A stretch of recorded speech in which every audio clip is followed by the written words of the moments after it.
So recently I did a video where I compared the Silky Saw to the Baco Laplander, and in that video I showed the GreenWorks 16-inch chainsaw. Now I will leave a link to this chainsaw in the description box down below. You do not have to buy what I linked to. You can buy whatever you want and I still get credit for everything you buy. I just like linking to the product, especially this one, so that you know exactly what I'm talking about. You can find it easy and you can research it yourself. And it's important to research because GreenWorks has two different chainsaws. They have a 12-inch and a 16-inch. This is the 16-inch. This is the good one. The 12-inch has a lot of really bad reviews. A lot of people do not like the 12-inch chainsaw. The 16, however, is more like your traditional chainsaw. It has a 16-inch bar. It has toolless tensioning. It has the metal clamp or the metal to dig into the tree as you're cutting it, where the other one is all plastic. It has the hand brake. This isn't just a piece of plastic that is in the way. It is an actual brake, so that if you're cutting and it kicks back on you, that brake engages. The other advantage to this one is if the chain jams, it automatically shuts off, and so it'll just beep at you and shut off. And so you don't have to worry about the chain binding and breaking on you. And the second that this thing stops spinning because you're cutting too hard, you're pushing too hard, or it gets pinched, it just shuts off. Okay, so sometimes that's a good thing, but most of the time it's a good thing. Sometimes it's annoying because you'll be pushing too hard by accident and then it'll just shut off, and then you have to shut it off, turn it back on to go again.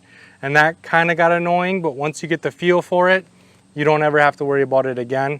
And so at first I didn't like it, but once I got the hang of using this chainsaw, it never happened to me again unless the blade got pinched from me cutting and it pinched it, which was nice because then I was able to go and wedge it out or do whatever it takes to get it out, and I didn't have to worry about that chain breaking or something bad happening. It just shut down and then I wouldn't be able to get it out, and I would be able to fix the problem easy. So I like that safety feature as well. This one has the full wraparound handle so that you can hold it at an angle and cut things different ways. So yeah, it's more like your traditional style chainsaw. The only difference is it runs on a battery instead of mixed fuel. And these batteries, one of the reasons that I chose this one is I like the safety features of this one. I liked how it was more like a traditional chainsaw. And then also we have a weed trimmer that is from GreenWorks, and the batteries are interchangeable. And so we thought that that was going to be really cool to interchange the batteries, but you have to pay attention because the battery that came in the weed trimmer was a 2.0 amp hour, and the battery that came in the chainsaw is a 4.0. Now I bought two chainsaws. We had a tree go down, a 60-foot tree go down, and so we bought two chainsaws, and me and Caroline just tackled it. It still took us a long time to get it done, but with two chainsaws we were able to accomplish a lot. And also it came with two batteries.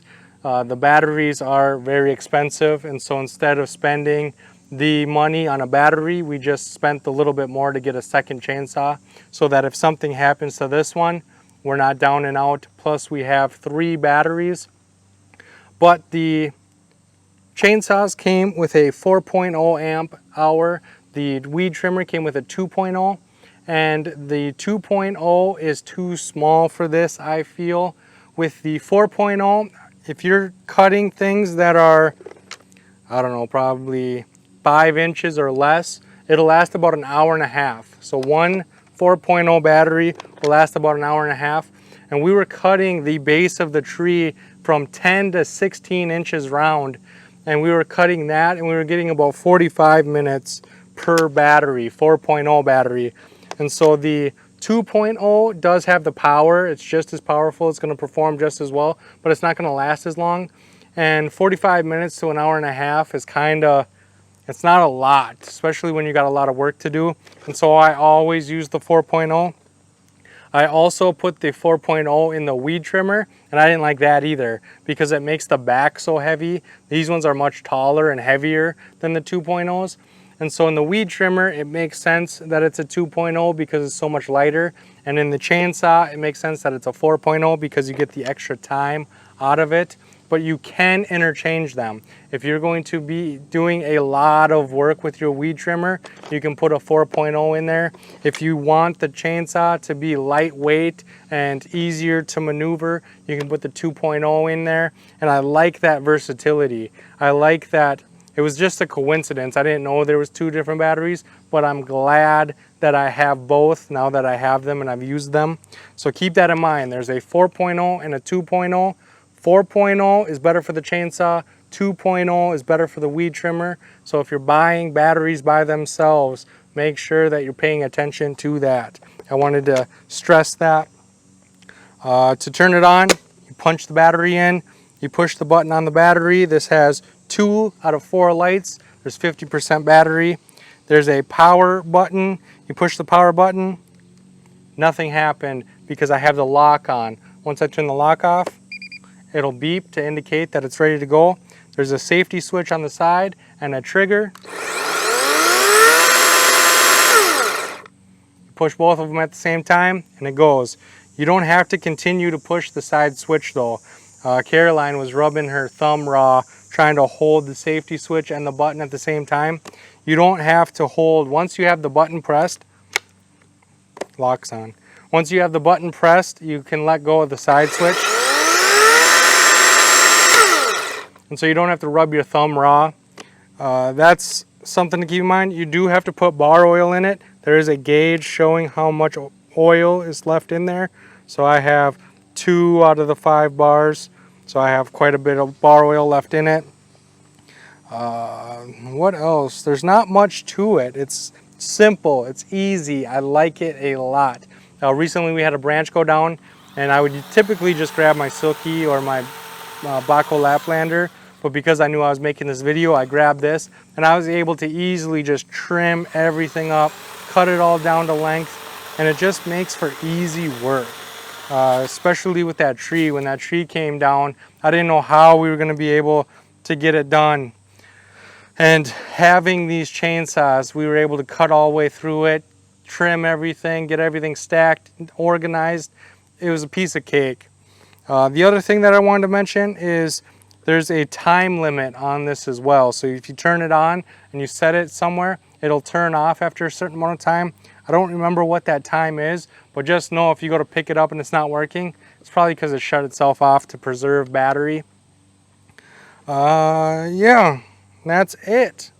It doesn't leak oil. That's another thing. I can move it any way I want and it does not leak the bar oil. There were some people complaining about the bar oil leaking all over the place. Again, I have 2 of these chainsaws, neither one of them leak. Not at all. So I don't know if they just had a fluke or if they upgraded it, but I haven't had 0 problems with this thing leaking. The bar oil does work. It does slowly empty, so you have to pay attention to it because you don't want to run a dry chain. It's easy to take apart. It's toolless, so you have the tensioner to tension the chain or loosen the chain depending on what you need to do. And then this whole case comes off. So here I can show you that. So you just unscrew this. Hopefully you can see what I'm doing. Unscrew this. This pops off and then you have everything you need right there. You can loosen the chain to pop the bar off and everything. Then when you're done, you just line everything up, screw this back on tight. And bam, easy, super easy. That's another thing that drew me to this is just how easy it is. I don't have to mix fuel. It's the one thing that I didn't want to do. I don't use a chainsaw enough to justify the maintenance of a 2-stroke engine, the storage of the fuel, the mixed fuel, the tedious job of mixing the fuel. I didn't want to deal with it. And so electric is perfect for me because I'm not using this all the time. If I was on a homestead where I needed to use my chainsaw once a week, I probably would have got gas. But because I'm using this once, maybe twice a year, the electric's more than enough for me. So with that being said, make sure to leave any knowledge or questions in that comment section. I want to know what you think of electric chainsaws. They have come a long way since the beginning, where you used to have to plug them into a wall outlet. I think that they are just as powerful as the gas versions. Let me know what you think in that comment section, and I can't wait to see you on my next video.